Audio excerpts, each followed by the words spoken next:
Allah Subhanahu wa taala, dan awalnya nak bunuh akan pemuda tersebut. Dia bagi harta, dia bagi pakaian, dia bagi apa semua, dan dia bertaubat kepada Allah Subhanahu wa taala. Ada lagi satu kisah yang berkaitan dengan Sayyidah Nafisah, sebab dia diguru kepada Imam Syafi'i juga. Di sebelah rumah dia ataupun ni rumah Sayyidah Nafisah. Kita cerita wali yang sikit. Ya, boleh? Ni ada rumah-rumah orang lain. Tapi rumah-rumah orang lain yang di sebelah dia, sebelah kanan, sebelah kiri ada orang Yahudi. Dan di sebelah rumah dia tersebut ada dua beranak, mak dengan anak dia. Tapi anak perempuan dia ini ada penyakit maslul. Maslul ni lumpuh, tak boleh nak berjalan. Setiap kali mak dia nak pergi kerja, dia akan tinggalkan anak dia di rumah orang Yahudi yang lain untuk tengok. Tapi hari itu orang Yahudi sebelah tu pun tak ada. Jadi dia kata, boleh tak mak nak tinggalkan awak dekat rumah Nafisah? Boleh ke tak boleh? Boleh lah. Dia nak makan, nak pergi, nak bengok, nak kencing kan susah. Ada orang senang. Lalu diletakkan dekat rumah Sayyidah Nafisah. Bila tiba waktu maghrib, mak dia tak balik. Bila tiba waktu maghrib, waktu salat, berbuka, kemudian dia mengambil wudu.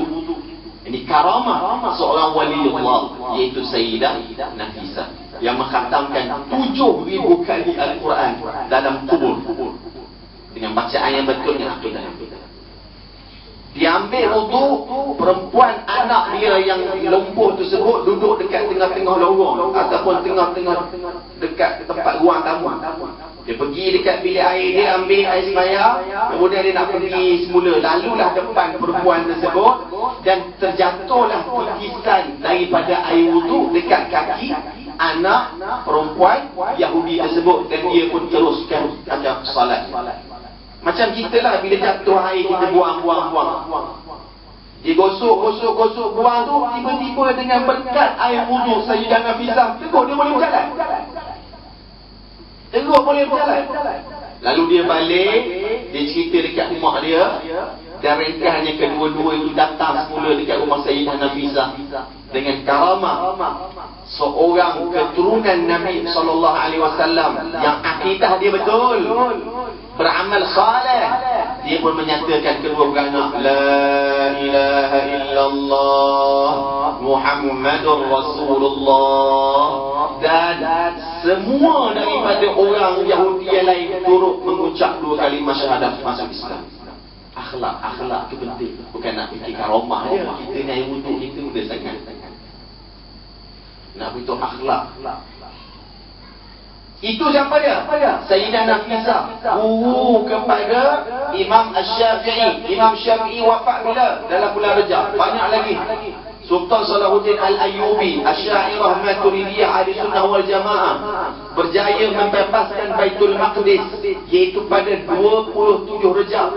Kemenangan dia dalam bulan Rejab. Apa yang berlaku sekali? Subhanallah. Kemudian juga banyak lagi Raja Najasyi yang beriman mati dalam bulan Rejab, yang Nabi kata mata rajulun salih, telah matilah seorang lelaki yang salih. Dan inilah bermulanya salat jenazah secara gaib yang mula-mula dilakukan oleh Nabi SAW. Banyak perkara yang berlaku dalam bulan Rejab. Kaedah ulama mengatakan, bila ada banyak berlaku perkara-perkara yang ditimpakan kepada Nabi, sahabat, ulama-ulama, maka bulan itu adalah bulan yang dimuliakan oleh Allah Subhanahu wa taala. Dan salah satunya adalah mukjizat yang agung, Al-Isra wal Mi'raj Nabi Muhammad sallallahu alaihi wasallam, yang bukan sekadar seronok dengan cerita, tetapi tanda sayang kita kepada Nabi sallallahu alaihi wasallam. Allah memuliakan Nabi Muhammad. Kita siapa tak nak muliakan Nabi Muhammad? Fikir kat situ cukuplah. Kita ni hamba Allah. Maknanya kita kena memuliakan Nabi Muhammad. Memuliakan dengan cara macam mana? Antaranya mengikut akidah Nabi, tahu sejarah Nabi, tahu akhlak Nabi, tahu perjalanan Isra dan juga Mi'raj Nabi sallallahu alaihi wa alihi wa sahbihi wa baraka wa sallam. Kena letak dalam hati hubbun Nabi. Aku Aku cinta sangat kepada Nabi. Aku nak tahu sejarah Nabi supaya diri aku, keluarga aku, masyarakat aku dapat menelusuri akan akidah, syariat dan akhlak Nabi Muhammad sallallahu alaihi wa alihi wa sahbihi wa baraka wa sallam. Dalam surah Al-Isra ayat yang pertama, ini dalam bab hukum dulu kita tengok. Dah masuk isyak dah? Tak lagi. Sini tak berbunyi, tak suruh ni. Kata kan?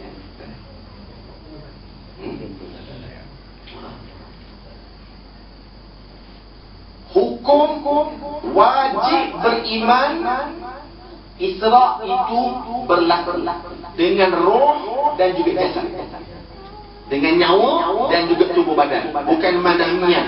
Jadi sebab ada sembang mengatakan bahawa Isra Mi'raj ini berlaku dalam Nabi keadaan dia tidur. Jadi apa dia? Dalam keadaan mimpi.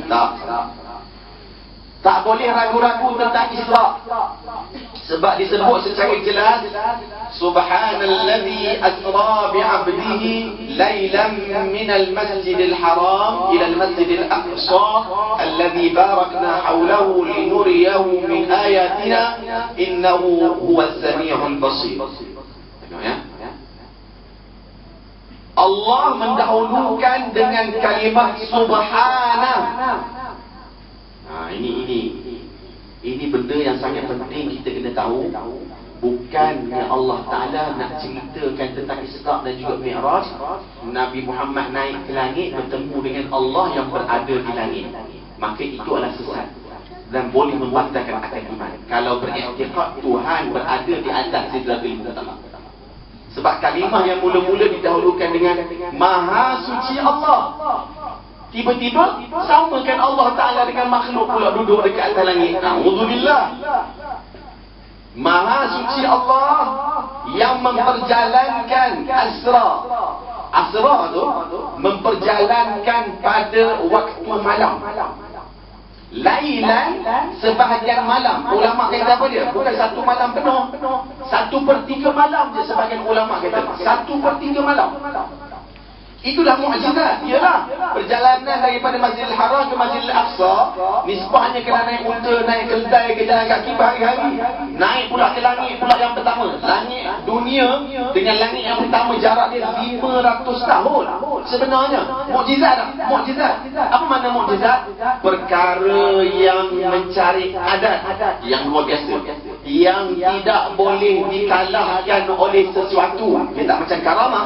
Karamah kadang-kadang sihir boleh lawan.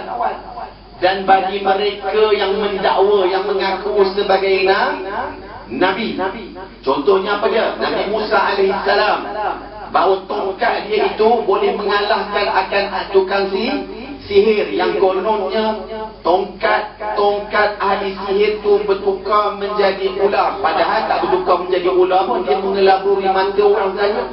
Tapi tongkat Nabi Musa itu mukjizat sehingga menjadi ular yang hakiki, ular yang benar, sehingga memakan akan tongkat-tongkat akan ahli sihir. Begitu juga mukjizat Nabi-Nabi dan Rasul-Rasul alaihi wassalatu wassalam yang lain. Mukjizat Nabi kita Muhammad ni, masa hidup dia saja ada 3,000 lebih mukjizat. Allah Ta'ala kurniakan kepada Nabi kita Muhammad sallallahu alaihi wasallam. Salah satunya yang berlaku dalam bulan Rejab, 27 Rejab, iaitu Al-Isra wal Mi'raj. Allah Subhanahu wa Ta'ala mendahulukan dengan Subhana. Ma makna Subhana? Apa maksud Subhana? Tanazzaha, taba'ud, Maha Suci, terpelihara Allah, jauh Allah daripada persamaan sedikit pun daripada makhluk. Ingat ya, ada orang dia bersungguh-sungguh belajar lafaz dalam salat, dia nak belajar terjemahan, tak apa belajar ilmu akidah sebab nak khusyuk. Al-Fatihah dia belajar terjemahan, sebut Subhana Rabbiyal Azim, Subhana Rabbiyal A'la. Dia nak ambil yang ini. Ketika mana sujud, kita disunatkan sebut apa dia? Subhana Rabbiyal A'la. Subhana kita dah sebut tadi. Maha suci Allah, terpelihara Allah daripada persamaan dengan makhluk. Al-A'la, kalau terjemah literal macam tu, tertinggi. Kalau tak belajar maknanya Maha suci Allah yang sangat tinggi tempatnya. Batal imam ulama bersolat.